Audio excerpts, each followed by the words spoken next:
Hi guys, welcome back to the channel. In today's video, we'll be making a crop top with net trumpet sleeves. This is a very simple tutorial. It's very beginner friendly, so stick around and let's get started.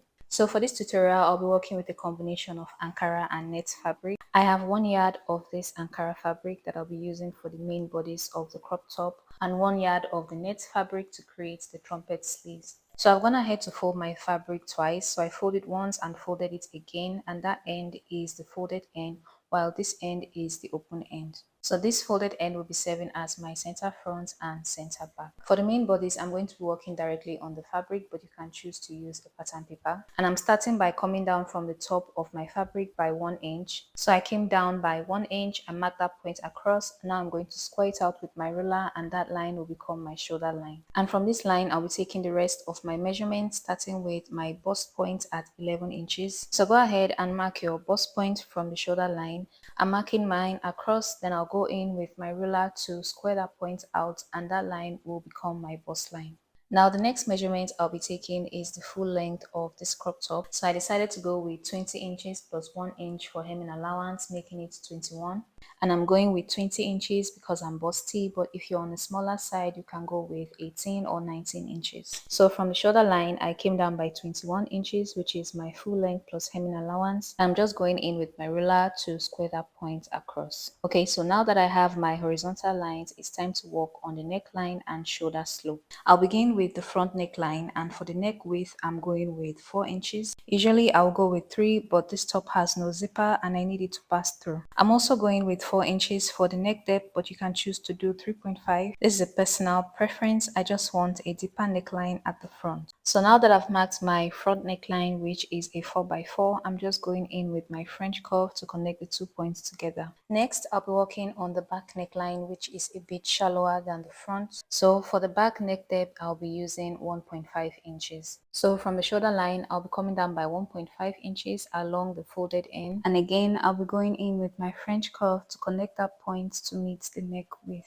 So this is the neckline for the front and this is for the back. Now that I'm done with the necklines, I'll be moving on to create the shoulder slope. And to do that, I'll be marking half of my across shoulder measurement from the folded end. My across shoulder measurement is 16, half of that is 8, but I'll be adding half an inch for ease because this is a free top. So altogether, I'm marking 8.5 inches from the folded end. Next, I'll be coming down from that point by 1 inch. I'll go ahead and mark that, then connect it using my ruler to meet the neck width.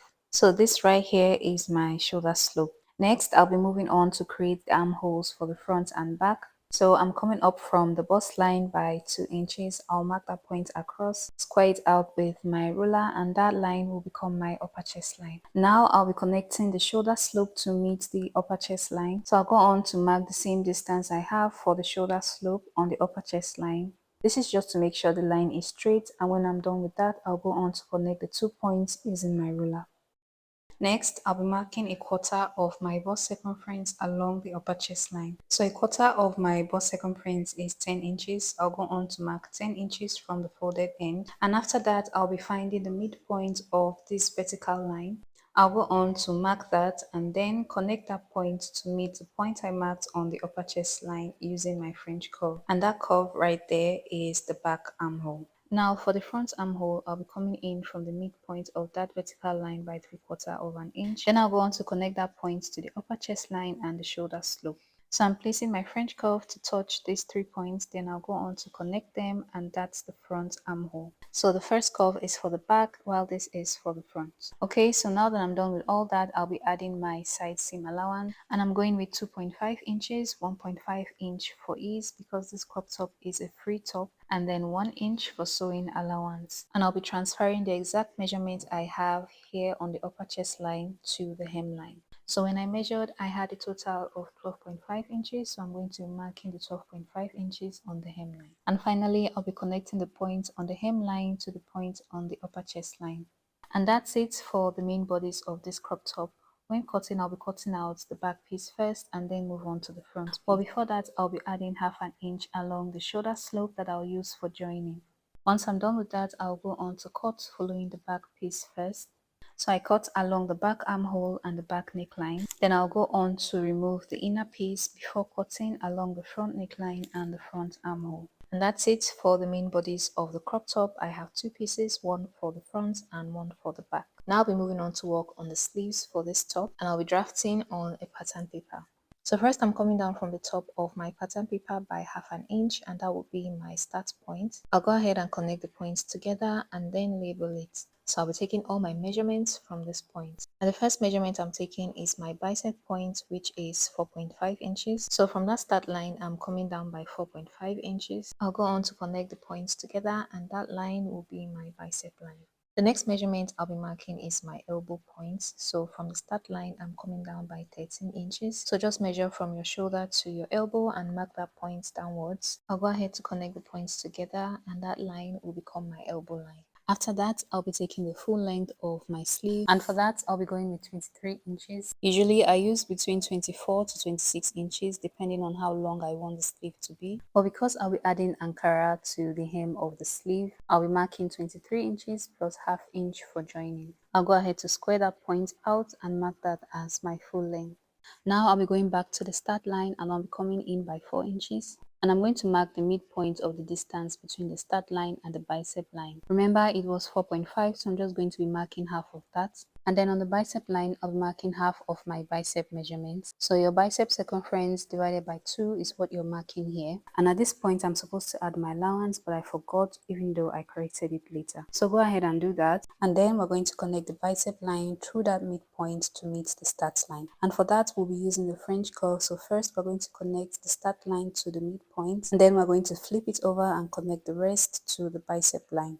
So it was at this point I realized I forgot to add my allowance. And remember, when cutting out the bodies, we used a 2.5 inch allowance. So that's what I'm adding to the point on the bicep line. So whatever allowance you added on your bodies, that's what you'll be adding here so that it can fit into the armhole. So after marking, I used my French curve to create a new curve and cancel out the old one. And then I'll move over to the elbow line and mark half of my elbow circumference plus the 2.5 inch allowance. And finally, on the hemline, I'll be marking half of my wrist circumference plus the 2.5 inch allowance. Now I'll go ahead and bring in my ruler and connect these 3 points together. I'll also indicate what side will be on a fold before cutting out the sleeve. We're not done yet. I'm going to be slashing and spreading this pattern to create the trumpet sleeve. So from this end, I'll be marking 2 inches, then come in again by another 2 inches. Then I'll bring in my ruler and connect that point all the way to the top in a straight line. I'll do the same thing for the other points before bringing in my scissors to slash along those lines. So I'm slashing all the way up, but making sure not to cut it open. Now that I've slashed my sleeves, I'm going to be placing it on the fabric so I can spread it out. So I've placed my pattern on the fabric, and the fabric is on a double fold, and this end here is the folded end. So I'm just pinning the pattern to the fabric along that folded end so it doesn't move.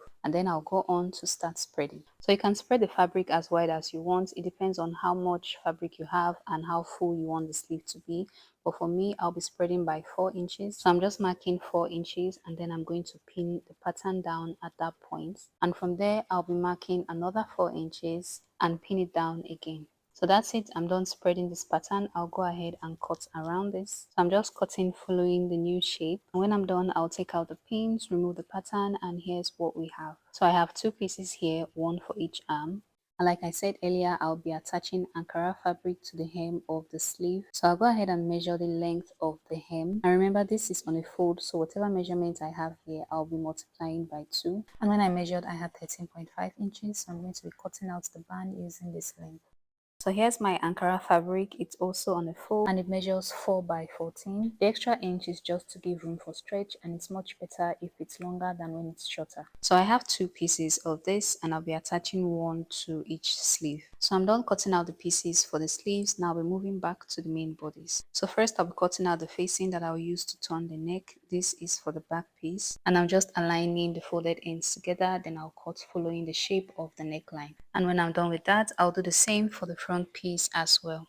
Now it's time to start stitching, and I'll begin by placing the right side of the facing to the right side of the fabric. I'm going to stitch around the neckline on 1/4 of an inch. Then I'll flip the facing over to the right side and make a top stitch on the facing fabric.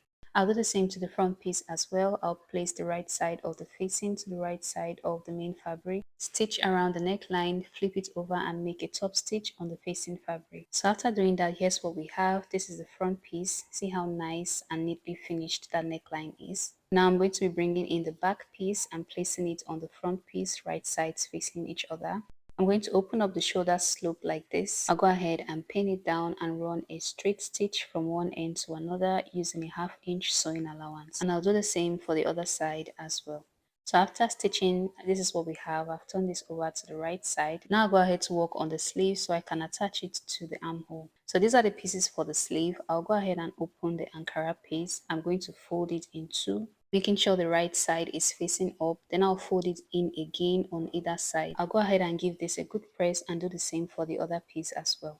So after folding and pressing, this is what we have. I'll separate the sleeves, open it up, and I'm going to be placing the net fabric inside the Ankara piece, just like you see me doing.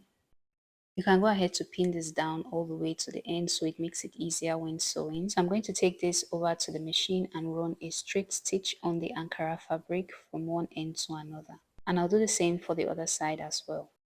After stitching and giving it a good press, this is what we have. You can see how neat it looks on both sides. So now I'll just go ahead to attach the sleeves to the armhole. Then I'll flip the fabric over to the wrong side, stitch down the sides using a 1 inch sewing allowance, and then I'll finish off the hem by folding it twice towards the wrong side and stitching all around.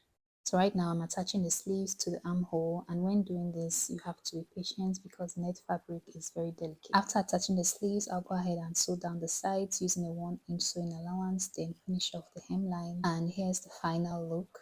All that's left to do is to finish the raw ends with an overlocker or a zigzag stitch and give this a good press.